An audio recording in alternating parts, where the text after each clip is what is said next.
that I hope you will come to Portland, Oregon and crack down. Former Oregon Congresswoman and current Labor Secretary Lori Chavez-DeRemer is asking the Trump administration for a crackdown on Portland, what that could mean for the city coming up. And another assault in front of the Multnomah County Library in downtown Portland. It leaves one man injured, 3 suspects in jail. We're going to tell you what led up to this most recent attack. And KGW has issued a weather impact alert for potential thunderstorms expected throughout the morning in our area. We have Rod's full forecast as KGW News at Sunrise starts right now.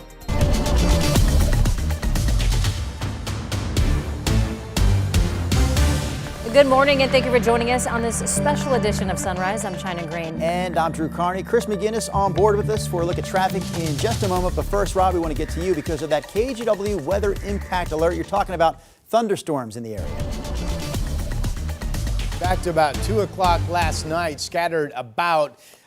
We talked about this yesterday. This was a potential. We also talked yesterday that the modeling is not overly picking up on this, which makes it difficult for me to pinpoint anything or say we're going to get this much activity as opposed to that much activity. But so far, overall, it's been pretty active. So you're looking at the last 4 hours of radar.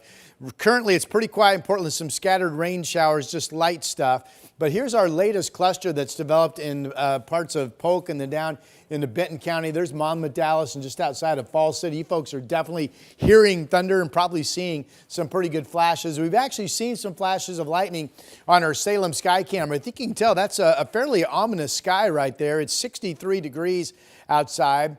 Portland, we had some thunderstorms overnight and around on the east side, Camas, Washougal area. We also had some storms that moved through Washington County, but right now, just a few scattered light showers coming into the city. We're at 68 degrees. So we have our impact alert up for the morning hours. We'll reevaluate at noon, but I am leaving the chance of showers and even more thunderstorm development in the forecast all the way into tonight. 76 at noon.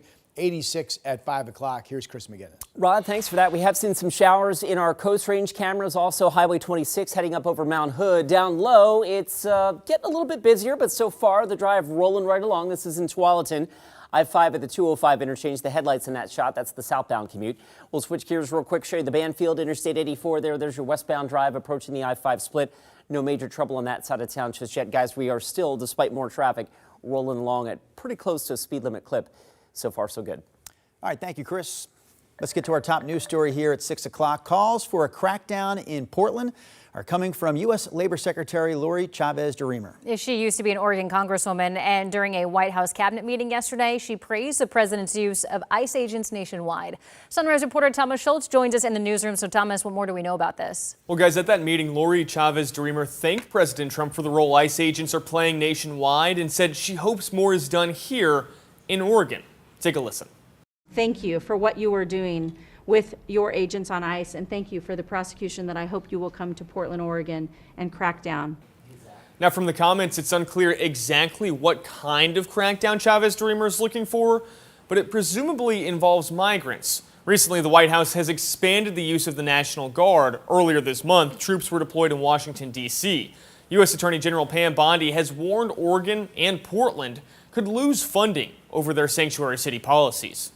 I'm working with everyone around this table almost daily on legal issues that we're winning on. And city have argued refusing to help federal immigration authorities does not violate federal law. Our officers will not be used as agents of ICE. And when we see federal abuse, we will bring it to light, we will take action, and take the fight to federal courts where we will win. So clearly both sides there believing they'd win in federal court. We reached out to Secretary Chavez-DeRemer's office about what kind of crackdown specifically she's looking for. We have not yet heard back. Drew. All right, Thomas Schultz live for us this morning there in the newsroom. Meanwhile, President Trump's cabinet meeting yesterday also covered everything from crime to a fight with the Federal Reserve. NBC's Alice Barr catches us up on all the latest details from D.C. President Trump, flanked by his cabinet, speaking at length on a range of topics, from expanding National Guard deployments into more big cities against the wishes of Democratic officials who call it unconstitutional. I have the right to do anything I want to do. I'm the President of the United States. If I think our country's in danger, and it is in danger in these cities, I can do it. To pushing to expand his crime crackdown in Washington, D.C. If somebody kills somebody, in the Capitol, Washington, D.C., we're going to be seeking the death penalty. The president also weighing in on his intensifying battle with the Federal Reserve, asked about his unprecedented effort to fire Lisa Cook from the Fed's Board of Governors over his administration's accusations of mortgage fraud. She seems to have had an infraction, and she can't have an infraction. Cook has not been charged with a crime. She denies wrongdoing, saying President Trump has no authority to fire her, adding she will not resign and does plan to challenge the move in court. The Federal Reserve and the president both saying they will abide by the court ruling, while the president said he wants to fill her seat with someone who agrees with him on cutting interest rates to help the housing market. Once we have a majority, housing is going to swing, and it's going to be great. Many economists warn lowering rates too quickly risks raising inflation, and critics point to larger questions about the Federal Reserve's independence to make decisions about the economy free of political pressure. In Washington, Alice Barr, NBC News. And now to your morning rush. President Trump's new 50% tariff on imports from India are now in effect. It's a punishment for India buying Russian oil amid the war on Ukraine. The tariff could strain relations with the country as India's prime minister is set to visit China this week. At least 5 people were hurt in a massive house explosion in Missouri. Doorbell camera video shows the blast tearing through the home, blowing out the front door, garage, and windows, and sending flames and smoke into the air. More than 20 nearby homes were damaged in this. The cause is still under investigation. And Pope Leo made a strong appeal for the end to the Israel-Hamas conflict. Pope Leo called for a permanent ceasefire, release of hostages, and the supplying of humanitarian aid to the region. And that's your Morning Rush. A new homeless shelter is set to open up next week in Northwest Portland, despite significant pushback from people who live in that neighborhood. The shelter will open up next Tuesday at Northwest 14th and Northrop, with 40 beds to start and expanding to 100 beds after a month, with a potential for even more beds down the line. This will be a low-barrier facility. That means people who stay there do not have to be sober. The shelter is part of Mayor Keith Wilson's plan to end unsheltered homelessness in the city by the end of this year. The city is also launching a national search for its first long-term city administrator. The deadline to apply is September 25th. Portland's current administrator, we saw him just a moment ago, Mike Jordan, is planning to retire after overseeing the city's transition to a new form of government over the past year. Mayor Wilson will choose the new administrator, who will also need confirmation from City Council. In 2022, voters approved this overhaul to the city's government structure, which includes an expanded City Council that sets policy, while the mayor runs day-to-day operations with help from the city administrator. We're working families under attack. What do? Stand up, fight back. The Evergreen School District and the union representing some of its workers are set to continue negotiations today after workers went on strike yesterday. Union members say that they are fighting for a contract with better pay and more standard schedules, among other issues. Our contract's prehistoric. Our wages are definitely way old. We're out here because a lot of things, but mainly the safety of the kids. There's not enough of us. The district doesn't want to pay well enough to retain people that have been here. The district says it's offering paraeducators a 4.5% wage increase. They're also offering bus drivers 3.5% increase. And the first day of school has been delayed until next Tuesday as negotiations continue. All right, before we get back to Rod Hill and his forecast, how about this live look from Canby? Swan Island Dahlias putting on its annual Dahlia Festival right now, as a matter of fact, and that big guy up front, center of your screen, they call that one La Luna. La Luna. La Luna, translated into English, the moon. The moon. Oh, I knew that. Oh, sorry. I should let you answer that. Apologize. Yeah. We'll still give you credit on the test. Lots of varieties out there. Just acres upon acres of flowers. It's really a great spot. And my friends, it is free to check out. Parking is free. Admission is free. The festival runs through September 28th.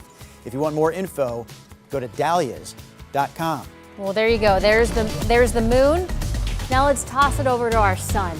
Our sunlight. The sunshine of the Sunrise Show. Did you say September 28th, Drew? Did I Yeah. get that right? So they do it for 2 months now. Wednesdays through Sundays, August and September. But this Monday they'll also be open because this Monday, Rod, is... Oh, Labor Day, yes. Oh, Labor Day. I'm never complimenting you again.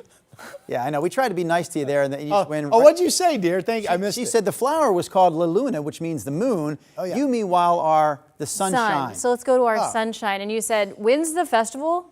I missed it. By golly, I'm busy this morning, China. All right, we have a KGW weather impact alert up for thunderstorm potential at least through mid-morning, and we've had strikes in the area. I'm going to show you radar in a moment. But a quick reminder, when you hear thunder, it's best to say, let me take a break and get inside and take shelter until the storms pass. Here's radar right now, and we've got multiple areas of rain, including eastern Oregon along 84 through Baker County. We've got lightning strikes that have been still hitting near Bend in Deschutes County. We've got the latest thunderstorm cluster that's setting up down in Polk and parts of Benton County. You can see that right here. We also have a strike offshore from Clatsop County and some other strikes offshore south of Tillamook.